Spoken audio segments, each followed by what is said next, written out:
what do I consider to be the most successful qualities in a real estate agent?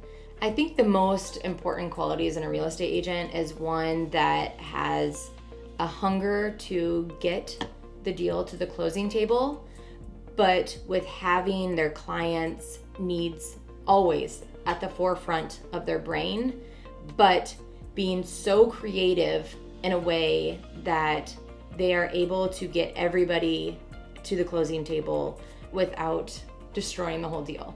So I always tell my clients too, if we walk away from this and you feel like you've won a little and you lost a little, that's actually the most successful transaction, because you don't have one party ready to burn the closing down and you don't have one party walking away like everything went their way. That would be great. Everybody wants everything to go their way. Sure. But if that is usually the case, the other side usually feels like they lost everything, and we tend to not get to the closing table if it's that way. Yeah. So again, having those an agent needs to be able to set very realistic expectations at the beginning. It's not damage control throughout the whole process, because then you find yourself, or you find agents, and we are all guilty of this at one point or another, but I have learned through my career to not do this, and that is to not say something and then avoid the phone call, avoid the email, avoid the communication, delaying things. It's not helpful. It's not helpful. And any agent that gets into this business and thinks, that this is just a hobby and it's not hard, and it must be so much fun to look at houses all day or look at properties all day, that is not the agent that you want to have representing you by any means, because they're not going to be the person that you want to go through a dark alley with when times get a little tough. So making sure that you have an agent that is very honest with you from the beginning to the end is going to be key in the whole transaction. Never feeling like you don't know what's going on, never feeling like something was hidden from you is going to be very, very important as far as the agent that you pick. And a lot of people in this industry, again, this is more residential than commercial, maybe. Agents get a little bit hurt when their friends or their family don't call them to be able to, to sell or buy a property with. But this is a big investment. Buying a house or a commercial property or whatever is going to be your largest investment, and you want to make sure that you're using a professional that knows what they're doing, that's going to get you to the end point as unscarred as possible. Yes. Every transaction is going to have its, turmoil. Right. But you want to have an agent that's really going to get you there without, losing a lot of money or, making you feel like you walked away completely losing the whole battle. But with that being said, if you pick your friend to do that, that could ruin a friendship. That could ruin Thanksgiving if you have that as your sister or your brother or whatever. Right. That could make family holidays a little weird if something happens that's not good with a large amount of money. Yeah.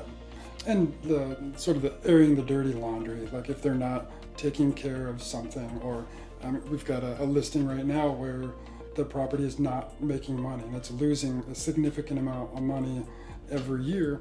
You don't necessarily want your friends, your family to be able to see that. You want to sell, you're not that you're trying to lie and say that you're something that you're not, but you just don't always want that information out to the people that you love and care about the most. Whereas me, like, he doesn't care what I think. It doesn't matter. Like, my job is to take what it is, it's losing money, has the potential to make a lot of money if you do certain things. He's just not in the place that he wants to or cares to do that. That's totally fine. It's a good business decision for him to let go. But again, he doesn't care about what I think of him. He's hiring me because he knows that I can sell it for as much money as possible given the circumstance. So generally speaking, I don't think that when people are dealing with selling and buying their biggest investments ever, your decision on picking your agent should not be the person that is your best friend or your, someone in the family, based off of not wanting to hurt their feelings, because it's probably going to do more damage on that long run. And being able to just say to them, hey, this is something a little more complicated than I want to work with family and friends. And speaking from the agent side, it's best if you are a client or a, someone outside of this industry, if you have friends or family that are in the industry and you don't want to use them, it's best to just have that conversation with them. Hey, Yeah. I am going to sell this property and I'm not going to use you because, this is business. I just want to keep our friendship, business. And that will speak much better to them. So then they don't feel like you think that they're not smart enough or whatever the case may be. Because that's probably not the case, that you don't think that they're smart enough or, able to handle it. Or maybe you do think that, I don't know. But it's best if you just put it out there and say, I'm going to have this person do this because, I want to keep our friendship separate. Yeah. And then with that being said as well, I think it's just important in using the person that you trust, that you know is going to take care of you. Yeah. And then if you get mad at them and things go bad, it's not going to ruin your personal life. Right. Yeah, exactly.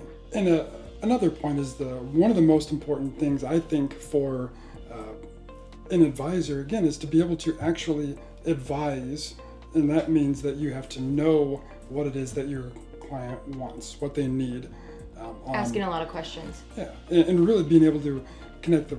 What does that success look like with this transaction, with the next 5? What does this decision, how does that change the trajectory of their life down the road? And it could be as small as like, hey, I just want to add another strip center to my portfolio. Not going to change things that much, but you have to really know what is the difference in this property versus this one, this different strategy, and really being able to advise them on what is success at the end of the day. And I've always asked my clients too, how honest do you want me to be with you? 1 to 10. Right. And they're going to say 10, right? Naturally, who's going to be Usually. like, I'd prefer that you lie to me. Let me just get this on paper that you want me to lie to you before we go. But most people, 99% of people are going to say, I want it 10. So with that being said, once they put it out there that they want you to be honest with them, then, it kind of opens the book for you to be very honest with everything. So, your house smells like cat pee would be honest. And I just don't think that all agents are able to have that conversation. Right. Yeah, absolutely. And being able to do it, again, in a way that does help the client. It's not just like, hey, I'm going to be honest because this is what I think, this is what I feel. But there's a purpose to it. Not only do I want you to know what is the truth and how that affects us going forward, the success of this transaction, but I want to let you know that this is how this changes. Again, what you said was success. Yeah. And that's what we're here for, is to give you what it is you want and need. Yeah. And again, like if we're talking about a big apartment complex, and we have tenants involved, letting us be honest with those tenants as well and finessing that conversation with them, So to cover that, the most important qualities is having those confident, honest, very transparent conversations up front. Yeah. Not delaying the pain. It's going to make the whole transaction go so much better. And if you're honest with them, they're going to be honest with you. Yeah.